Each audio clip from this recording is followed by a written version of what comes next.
Can you hear the interpreting? Thank you very much for being here today. I understand that your main concern is home cultivation of marijuana.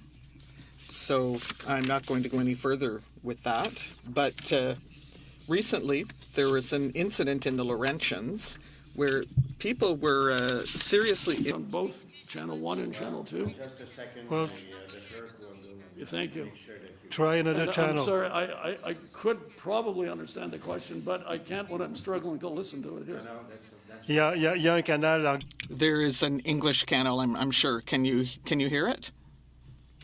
Maintenant, vous avez la Now, can the witness hear the interpreting? So, I might invite Senator Boisvenu to start again. I'll go quickly because I know that my colleagues want to ask questions as well.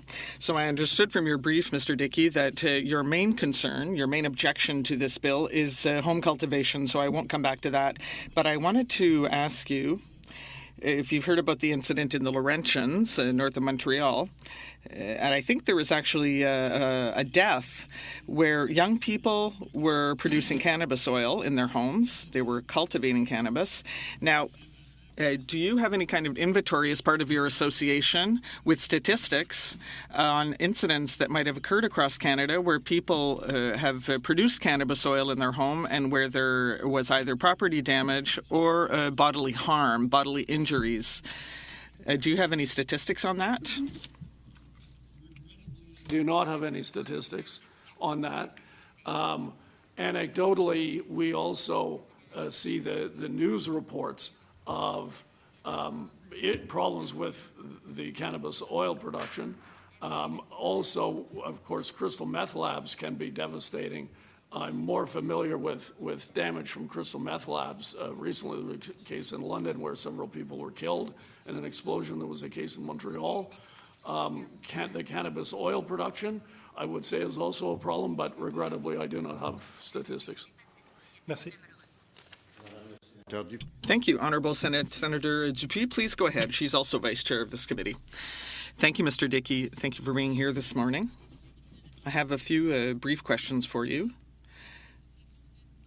Does your association differentiate between smoking tobacco or pipes and smoking marijuana?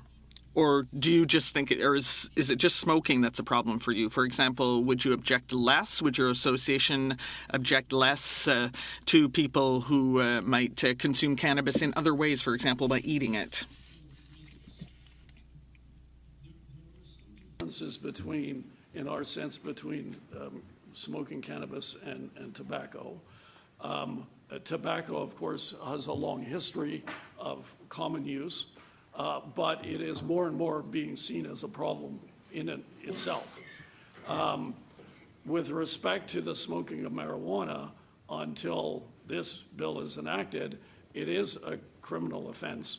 But by this, and landlords in some provinces, most provinces, can try to evict a tenant for a criminal offense.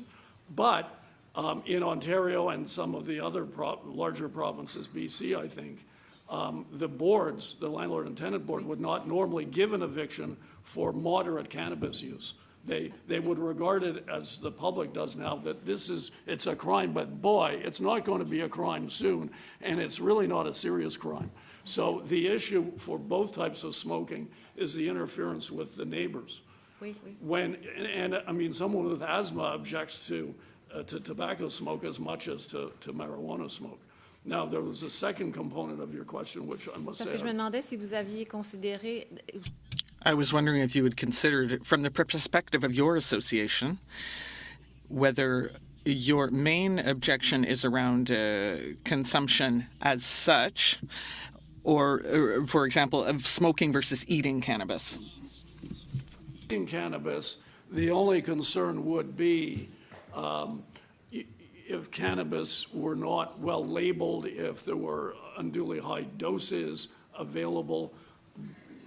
I mean, I think that's a packaging and a labeling issue and a health safety issue. But certainly the consumption of edibles would be have a much lower impact on neighbors. I mean, it would just have this, my kids might get in there and swallow too much problem. But, I mean, the kids can get in and kill themselves with a bottle of aspirin. So, I mean, it's just people being sensible and the packages being labeled properly to avoid that. So, in fact, we almost advocate the legalization of edibles because it gives people a way to consume the cannabis without having to smoke it. Dernière petite question. Last brief question for you, sir.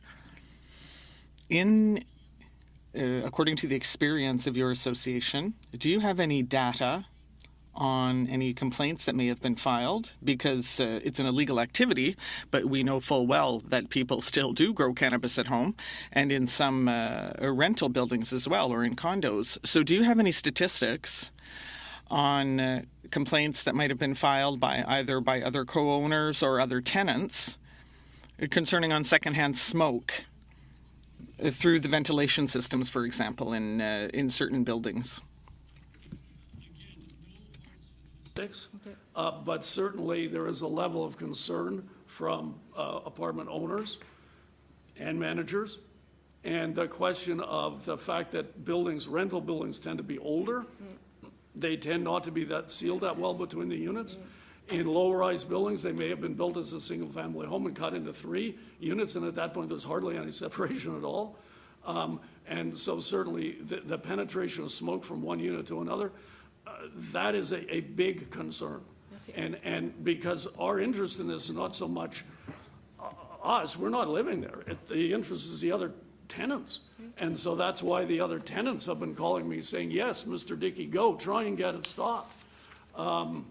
And, well, that's part of the reason why I'm here again today. Thank you. Merci, Senator.